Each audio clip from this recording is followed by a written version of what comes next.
Good morning. My name is Kelty, and this is the part of our service that we call charitable giving. It's the opportunity for us to have a little chat, but it's really just me talking, about how we as a congregation can support Friends Church financially. You know, when I do these sessions on Sunday mornings, usually I get home and I get a text from my father-in-law. My in-laws live in Red Deer, and so they're being able to participate in Friends Church because now we're doing this digitally.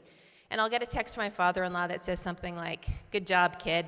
Asking for money isn't always easy." And he knows of what he speaks. He is a really community-minded guy. He's very involved in the Red Deer community. And when you're like that, after a while, people eventually ask you if you would help them raise money. So he and I have really good conversations about how do you talk about money in a way that doesn't make people feel uncomfortable, in a way that makes it very clear what the needs are, but also doesn't place judgment on people who can and who aren't, who may be able to, who may not be able to, donate to your cause. And so a lot of what I've learned about how to do charitable giving and how I try really hard to make money something that we can talk about in church and it's not uncomfortable, I've learned from him. Things like just telling people the facts. The facts are, it costs money to run a church. The facts are, we have to pay rent and we have to pay salaries. And the reality is that we are only able to do that through the generosity of the people who form part of Friends Church and this community. And so when I stand before you this Sunday and all the other Sundays and thank you for your generosity and remind you that if you have the capacity to give and want to support Friends Church, there's a few ways to do that. One-time donations through the black box, pre-authorized giving, any of those options are found on our website. A lot of that is because of what I've learned from my father-in-law. So happy Father's Day. And for those folks who are celebrating today or who are looking at Father's Day and may have a complicated relationship with Father's Day, I also want to tell you to please have a little grace for yourself. It's not always the easiest day. To enjoy the sunshine, take a few deep breaths, and just give yourself a little room. Thanks, folks. Thanks, Kelty. Good morning, everyone. Welcome to Friends Church. Happy Father's Day. Probably our province has gone through more change, or maybe our lives have gone through more change in the last few months than they ever have. And like all change, it just seems to keep coming. Last week, the government suggested that church services can now have up to 100 people physically in the space. And they've allowed us to do this for a time now, almost a month. And we've kind of held back because we didn't know how to do it safely. But we got together as a team with our board and got kind of some great wise minds on it. And we decided for the first time in 3 months that we're going to open up this space for people to attend again. Won't look the same as it did before. It's not just come on down, coffee will be served. There's a lot of rules that we have to follow. And we want to follow the rules. We want everyone to be safe. But if you're interested in coming, and again, I get emails every week, Jeff gets emails every week of people saying, "Hey, when can we come again? When can we do this again?" Officially, July 5th will be our first Sunday that we allow people other than the production and performance team in the house. So if this is something you want to be a part of, go to friendschurch.ca/in-person or go to the app. It's right on the top. Click it. You have to sign up. You have to RSVP. There's a bunch of rules. We won't have kids program. That we can't do safely yet. We won't have coffee. Support the local coffee shops. They need it. But we'll be able to start having something that feels a bit more like normal spiritual gym. So I just want to invite you. If this is something that you feel good about, come on down. We'd love to have you in here. I don't know about everyone else, but I'm sick of talking to a camera and no one else is here. So the production team's giving me this what do we chop liver? It's because you guys are always looking at the stream and freaking out that I think I said something wrong. So they've been fantastic. They've been here through the whole thing, building the system. Especially the stream team. If you're at home, give them a big thumbs up because they have been building this thing while we're trying to make it run. So this has been amazing. I thank you guys. You're fantastic. Before I go and pass it over to Jeff, I just want to say that for July 5th, for our first Sunday back, we decided to switch things up. Right now, society feels like there's a lot of strangers in our lives, right? Some of us have been stuck home for 3 months, not seeing anyone around us. And so people who we'd normally see on the street or in our condos or in the grocery store, they feel like strangers to us. It's really complex. How do you go from being alone and kind of this is safe and everyone's unsafe to starting to widen that out again and starting to see the world is safe again? It's not easy. And then once you do that, you start to ask the question, how do I interact with the people who are not from my group? I read a book by Malcolm Gladwell called Talking to Strangers, and his work, as always, is provocative, but he started to really get me thinking deeply about how do we talk to strangers? How do we talk to people who are not in our group, who are different than us? What's respectful? What's not respectful? How do we do this skillfully? So starting July 5th, we're going to start a series called Stranger Danger. This idea that, again, people feel strange to us. Our nervous system doesn't like difference. It doesn't like other. But there's a way for us to move through this because we can consciously shift how we behave and learn how to interact with strangers again. So I want to invite you out July 5th, either on the stream. We're going to continue the live stream. That's not going to go away. But if you're one of those people who wants to come in, we'd love to have you here July 5th. Jeff, take it away. Thanks, Vince. Good morning, everyone. And again, happy Father's Day to all the dads out there. Hope you get a chance to kind of milk your day. I know I'm I'm not sure how, but I'm gonna eat lots. I'm gonna relax, put my feet up. Welcome. I'm glad you're tuning in this morning.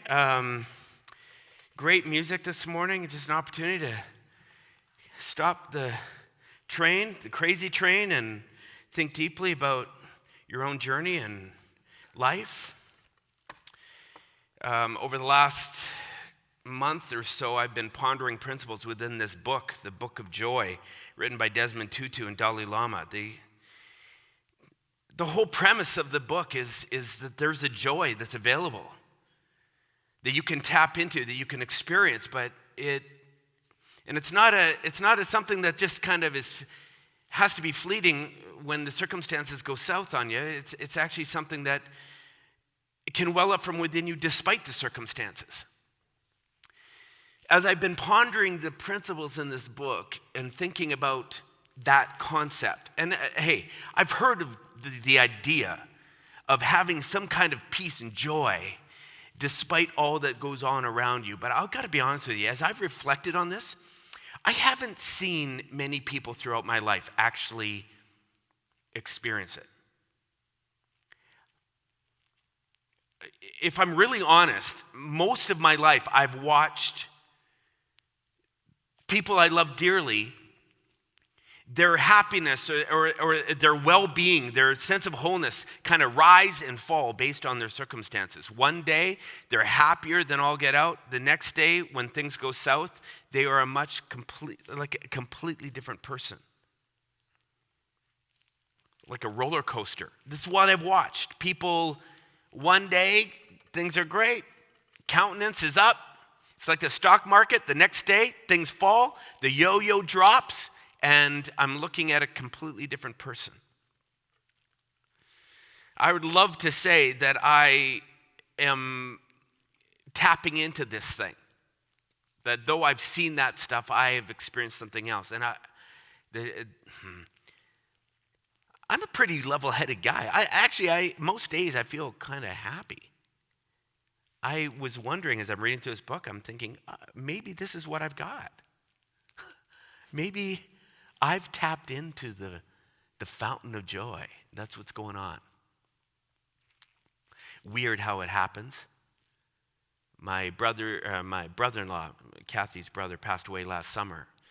We've been cleaning up kind of the estate for the last number of months.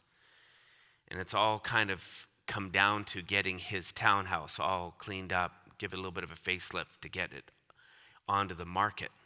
And so kind of the brother-in-law that is resident in Calgary here, I've taken on a good share of the responsibilities of kind of leading the project. So over the past 4 months, I've been purchasing stuff, getting things lined up, to all culminate in a renovation period that started about 2 weeks ago. Family flying in. We got all hands on deck. My entire family that are here. Kathy, the boys are rolling up their sleeves. Her sister, everyone's on site, pulling weight to get this thing done. I took time off last week to actually be involved in this thing and to push it forward.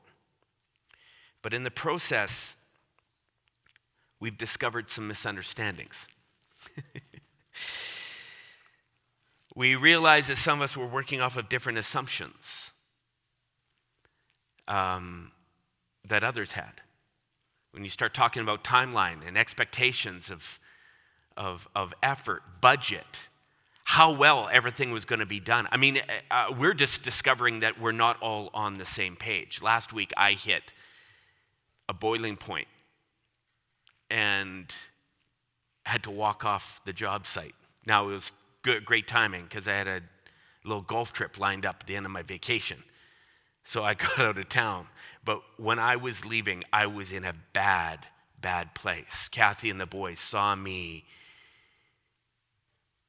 miserable, twisted up, frustrated with how things were progressing.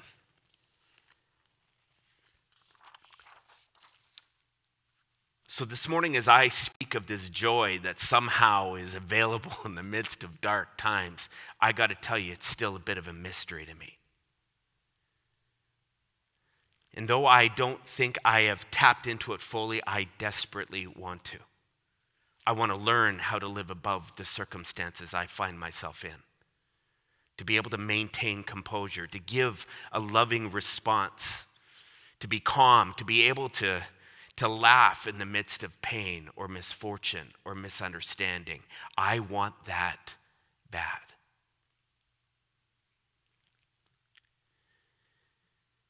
Because there just is no way you can possibly be smart enough, strategic enough to plan away these kinds of things in life. Life happens, and we get caught on the brunt end of it. I want to be able to live in those moments and experience this joy that they talk about, and I'm betting you do too. In fact, I know many of you are craving this. I've spoken over the last little while with people who are worn out from the parenting challenge of raising young children 24/7 in this age. I've spoken with employers who are so frustrated with the challenges of business, doing business in this COVID-19 era. I've talked with people who are looking ahead to the future, wondering what they're going to do when those government payments run out. The fear, the anxiety that's starting to surface. I've spoke with people who are watching their investments like that yo-yo. And moments when they've tanked, they're just white-knuckling it. Smiles are hard to come by. Some are dealing with the damage from their properties over our last storm here, just last week. There's just a ton of difficult and frustrating life going on, and it's so easy to jump on that roller coaster, to flip and twist from being the best version of ourselves into the worst in a matter of like days or months or minutes. Let me ask you something. Is it possible? Do you believe it is possible to feel joy in the midst of the dark and difficult times like we're in? I wouldn't be doing this message this morning if I didn't think it was. That's the good news, all right? So I'm leading somewhere that I think is good. In fact, I think if you really thought carefully about it, I think you would probably be able to look back over your life and spot even glimpses, moments when it happened to you, when you felt the joy kind of surface in a time when life shouldn't have allowed it. I know I've had some moments like that, where it's like there's this deep pain. I've felt it in the middle of grieving seasons when I've lost someone.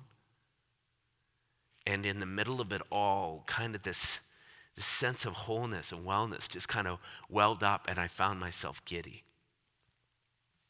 Some have experienced it. The darkest times, they go out to the mountains, and all of a sudden, they're just raptured by a moment. Some have experienced it in an intimate moment with a family member or a friend. Some through solitude, where it's just been dead quiet, and all of a sudden, in the middle of insanity, they felt something shift, and the lightness came.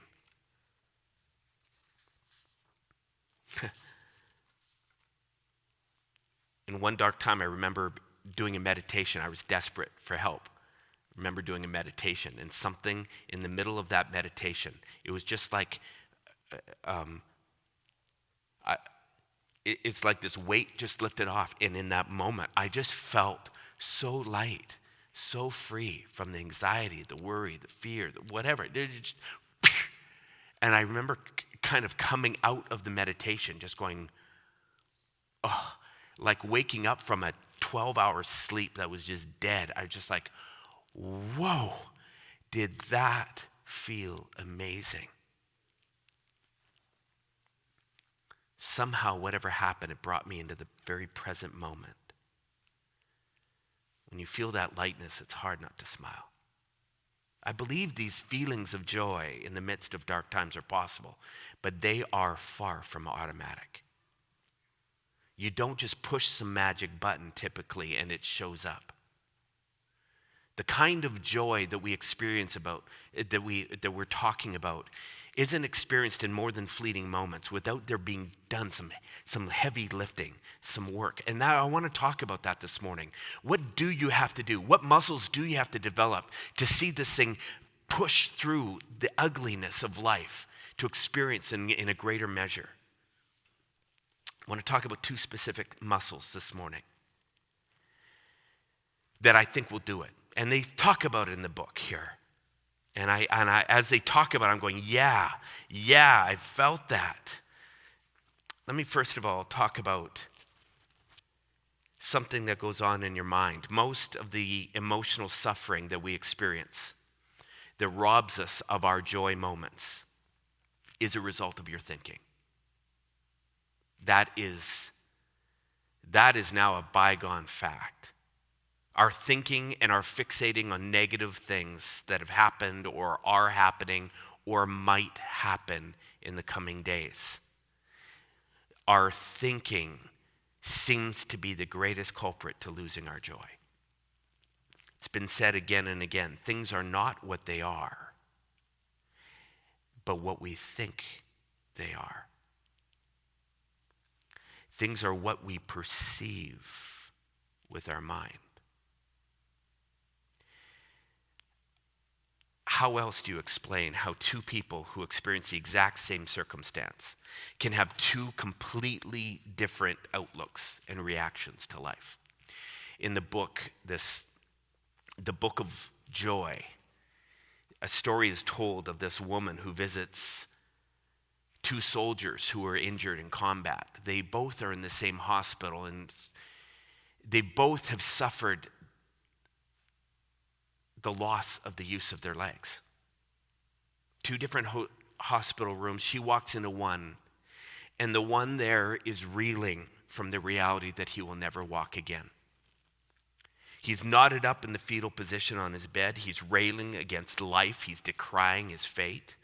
He's depressed and miserable. She can't say the right things.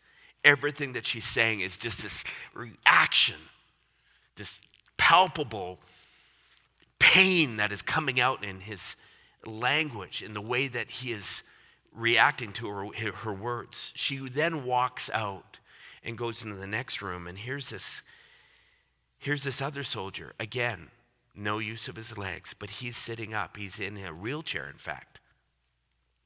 He's smiling. As she begins to talk to him, she senses, he begins talking about how overwhelmed he is. He thought his life was over.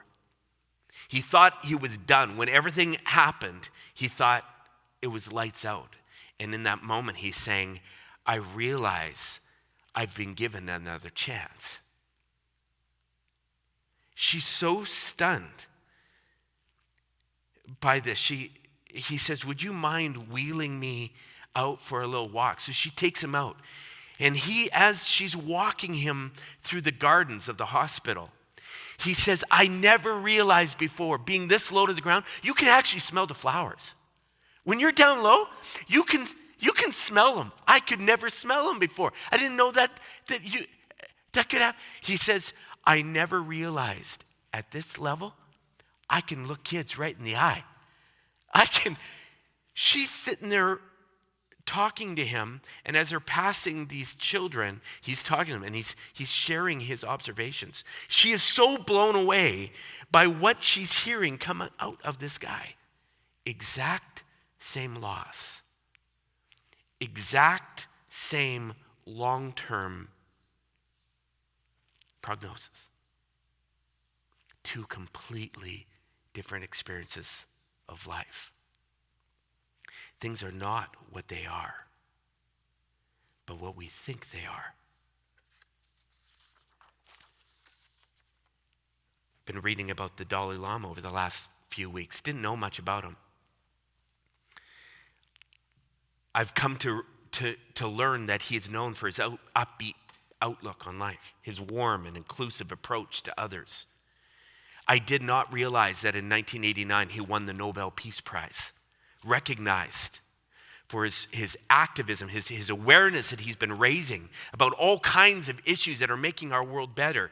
He's been speaking out about the environment, about economics, women's rights. He's a Tibetan monk. This is unbelievable. He's been speaking about nonviolence, interfaith dialogue, physics, astronomy, reproductive health, sexuality. He has just been this voice of good in our world that has been just resonating deeply in people of all shapes and sizes and colors. A remarkable man, which is why when he writes something, people are listening. What I didn't realize about the Dalai Lama was that when he was 15 years old, he was forced to leave his homeland of Tibet to live as a refugee in India. His land was under siege. People's Republic of China was moving in. They hated all forms of religion, so they were literally tearing down thousands of Tibetan monasteries. He had to run for his life. So now he's setting up camp in a foreign country as a young boy. This was such a dark time for Tibet in their history, but man, for the Dalai Lama's history. When asked what it was like to be exiled as a young boy, to be separated from family and loved ones, to live as a foreigner, it was interesting to see how the Dalai Lama spoke of his experience. Of course, you would think that he would describe the heartbreak, the sadness, the loneliness that he experienced. But that seems to be the last thing he wanted to talk about. No, when he spoke of his upbringing, you know what he brought up? He says, do you realize how many relationships I built with people who thought so differently than me? Different cultures, different ways of life? Do you realize that my refugee status exposed me to so many different kinds of ways of living in our world?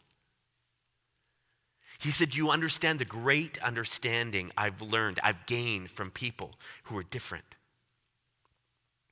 He spoke of the freedom that he gained to be able to explore other countries in distant lands. He didn't deny that whole process was painful, that it was heartbreaking, that it was lonely in times. No. But his focus seemed to be so much on the positive parts. I think you see where I'm going this morning, don't you? In fact, I could just wrap this all up right now. I could save you a whole lot. You can get out and start celebrating Father's Day just by saying, you know what, focus on the positive. Quit fixating on the negative. That's what I'm learning. So why don't we? Because that won't be the first time you've heard that. I've heard it all my life. Come on, Jeff, don't dwell on the negative, dwell on the positive. Why is that so difficult? Why are we so drawn to the problems and the stress?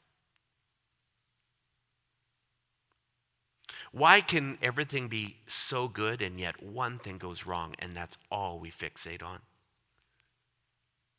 Why, of all the channels that we could be watching on TV, are we drawn to the negative news cycles that just keep cycling and catastrophizing? And we just want to just see the next bad number, the next crazy stat that tells us how much darker the world is getting? Why is that?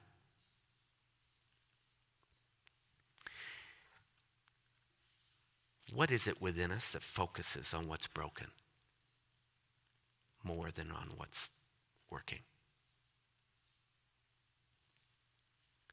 Years ago, I began discovering that our human nature, it's wired with something that has a kind of a honing device looking for this stuff.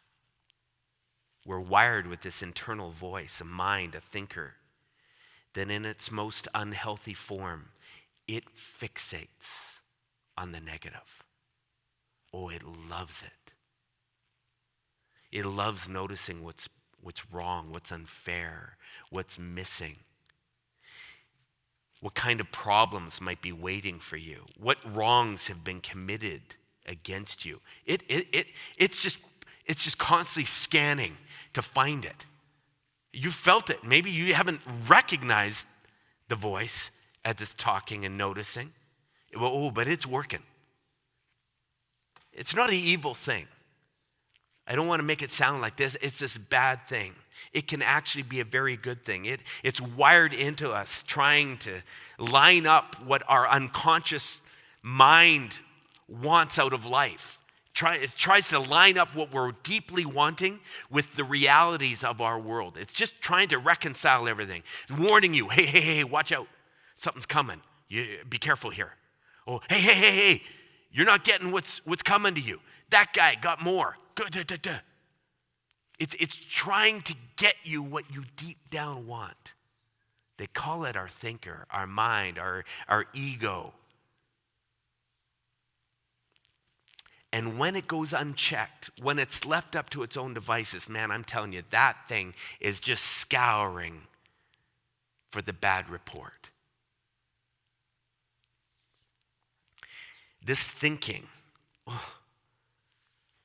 we can become completely possessed by its thoughts. What if I get laid off? I bet that's what that meeting's about this week. I could tell. I heard them talking. I saw that look. And then over the weekend, it's just zzz. Why does my mother-in-law keep bringing up that thing? That was years ago I did that. Man, do I look fat in this outfit. Ooh. Why can't people just use the frickin' yield lane properly? The thinking of this thinker is just, it's just annoyed, it's bothered. It's incessant. Can you recognize the voice of your thinker? Do you know what it sounds like? Because if you can't recognize it, if you can't tell when it's at work, drawing your attention to something, the practice that I'm going to talk about this morning will almost seem impossible.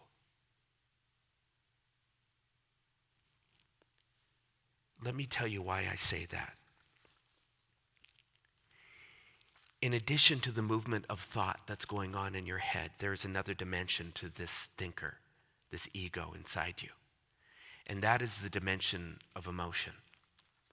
Your body has an incredible intelligence, as does every other life form. That intelligence, it reacts to what your mind is saying. Did you know that?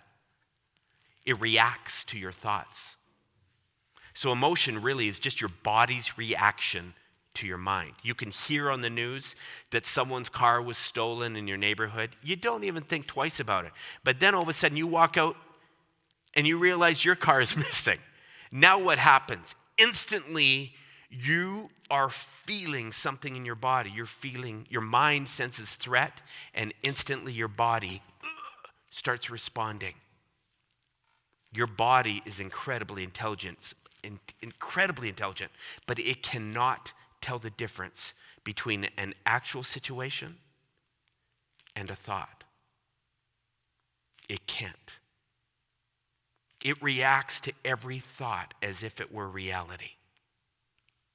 It doesn't know that it's just a thought, which is why you can be laying in bed at night, cozy, in your locked home, laying in bed so comfortable, and all of a sudden you have a worrisome thought. What am I going to do when those payments run up? How will I find a job? And that thought triggers something in the body, doesn't it? The heart begins to beat faster. Muscles begin to contract. Breathing becomes rapid. There's this buildup of energy right there. All of a sudden, you start feeling hot. That's what happens to me. All of a sudden, I'm pulling off the blankets. I don't know I don't recognize maybe in that moment what's happening, but it is stress that is kicking in. My mind is spinning, and it's forced an emotional reaction in my body. My body is thinking, oh, we're under threat here. Fear, anxiety, anger maybe. Perhaps all of a sudden the grudge gets worked up again. Oh, that guy. Sadness, hatred, jealousy, envy, all these emotions, whatever that thought has just spun up, your body's reacting to, and you can feel it doing something. Part of that energy gets fed right back into the mind. All of a sudden now you're awake, and that mind just starts spinning, thinking, oh, what is going to happen? It starts spinning out stories, these emotional stories. All of a sudden, you can picture what the future is going to hold. Man, you are worked up into a frenzy. Part of the energy of your emotion goes there to the mind, but part of it isn't needed there. So what does it do? It gets turned back into your body, and there's some form of toxic residue. Starts affecting your heart, your immune system, digestion, production of hormones, and on and on. It just starts doing nasty things. People start wondering why their ulcers are coming back. This is the activity of the mind that starts playing into the emotion. And we get twisted up. Where is the joy in those moments? I'll tell you, it's nowhere to be found. Why don't we focus on the positives? Why don't we just focus on the good things that are happening despite some of this other stuff? I'll tell you, the work of your thinker combined with the emotional response of your body literally puts a lid on any positive feeling that's possible.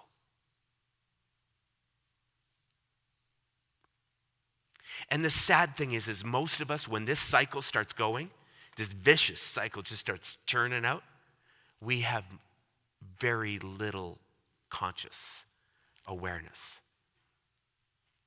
We become so identified with it all that it just leads us into a deeper and darker place.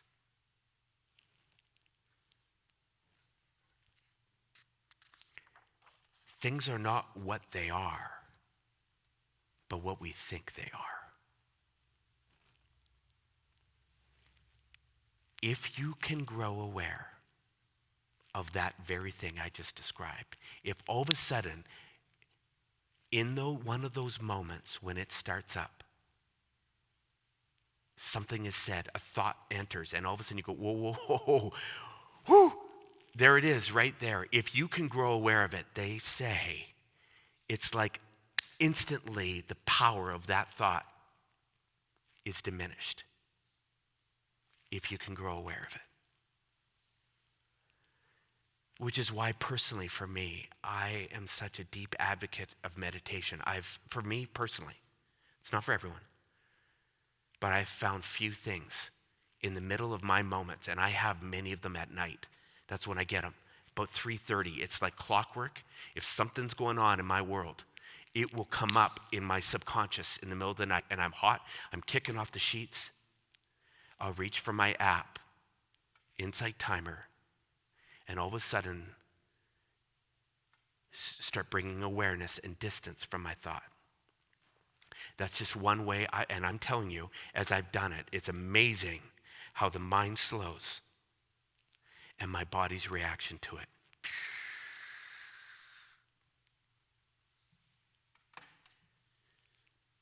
If you can notice what's going on inside you, you have a chance of being able to practice what I started off talking about today.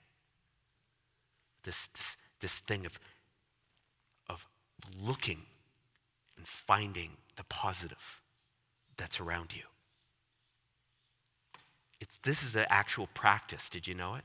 Dalai Lama and Desmond Tutu spend a whole chapter talking about what they call perspective taking, or reframing your experiences, reframing the situations you find yourself in right now. It's exactly what that one soldier was doing as he's being wheeled out through the garden. And he's acknowledging, in the midst of all his darkness, in the midst of realizing he will never walk again, he's saying, oh, I can smell flowers for the first time at this level, just on a walk. Wow, look at this. I'm looking at these kids straight in the eye. Look at them smiling. He's simply changing his perspective at what he's seeing in his world at that given moment. Rory Sutherland, he's a behavioral science expert. He states emphatically the power of reframing things like this, perspective taking, cannot be overstated. The power of being able to do this cannot be overstated.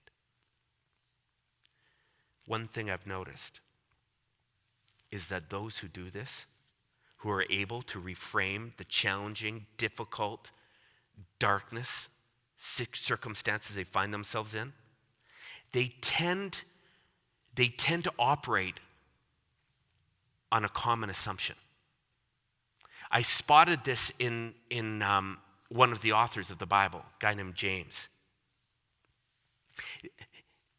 He, in the middle of all of it that's going on, they have this belief that there is actually something good going on here too. This isn't all bad. James, he said this. He said, consider it a sheer gift, friends, when tests and challenges come at you from all sides. Consider it a gift. You know that under pressure, your faith life is being forced into the open, and it will show its true colors. So he says, don't try to get out of it. Don't try to find just a quick way of escape. Don't get out of anything prematurely. Let it do its work so you may become mature and well-developed, not deficient in any way. He's operating under the assumption no matter how dark and difficult your times are, the stress that's being created, something good is going on here. In fact, something so great you need to consider it a gift. Don't wiggle out from under it. Quit whining. Let that difficult situation produce something beautiful. Let it grow you up. Don't resent it. Don't resist it. Embrace it. Reframe it. Look at it from another angle. You will spot it.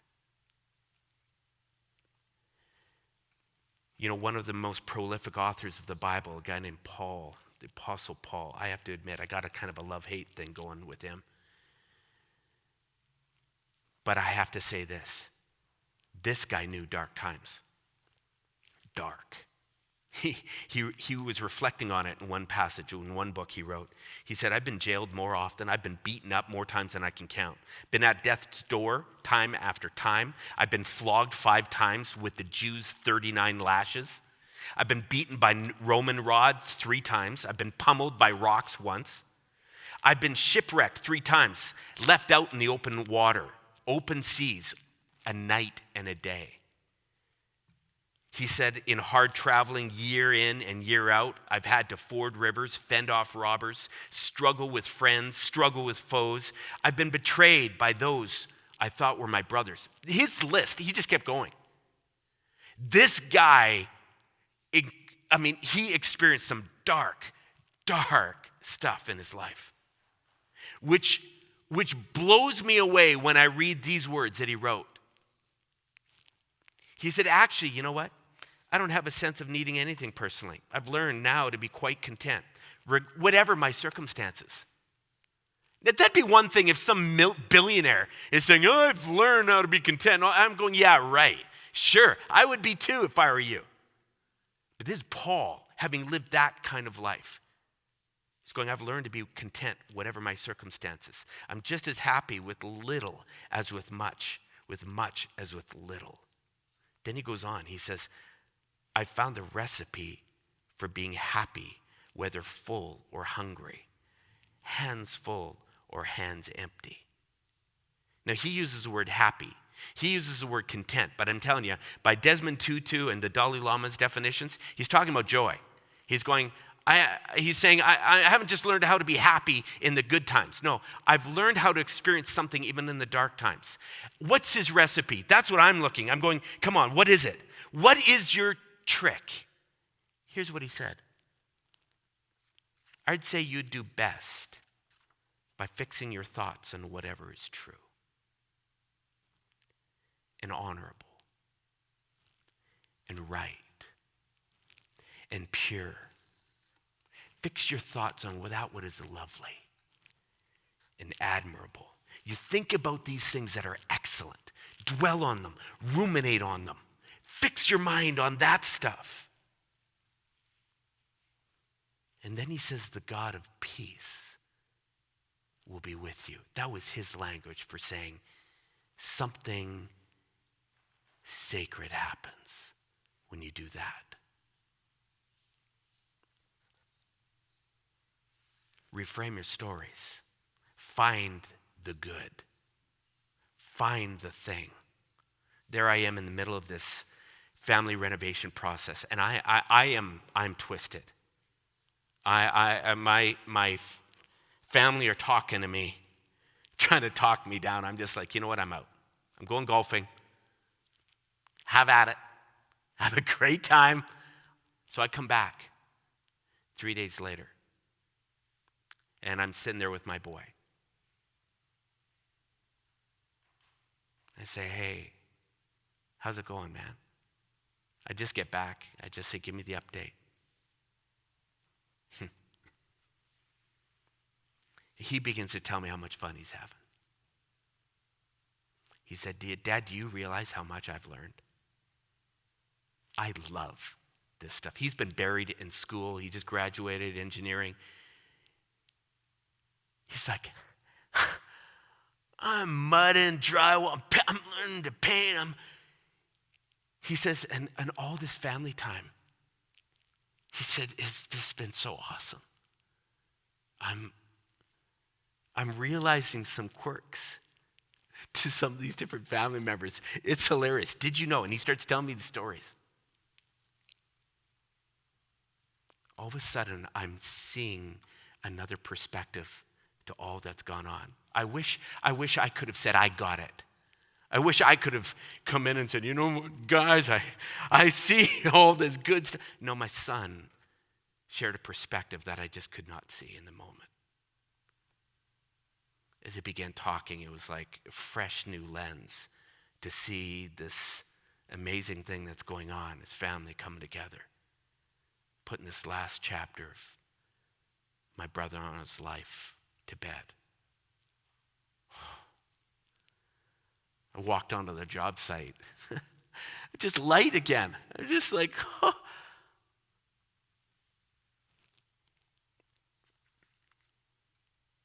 Let me ask you, is there a situation that has had you twisted up? It's requiring some fresh perspective. Is there something that has robbed your joy without you even realizing it? Is there a situation that needs you to reframe the story? Maybe it's something going on right now. Maybe it's a story that you have told one way for years and years. Maybe today on Father's Day, you're reminded of a story that has had teeth, that has had you twisted up. Its memories flood back.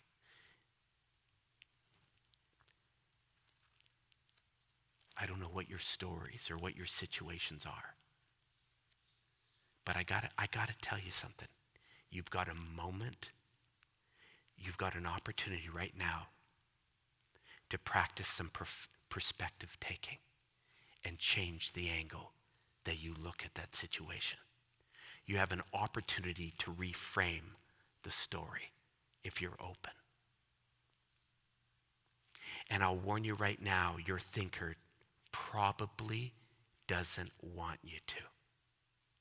It knows the story you've been telling.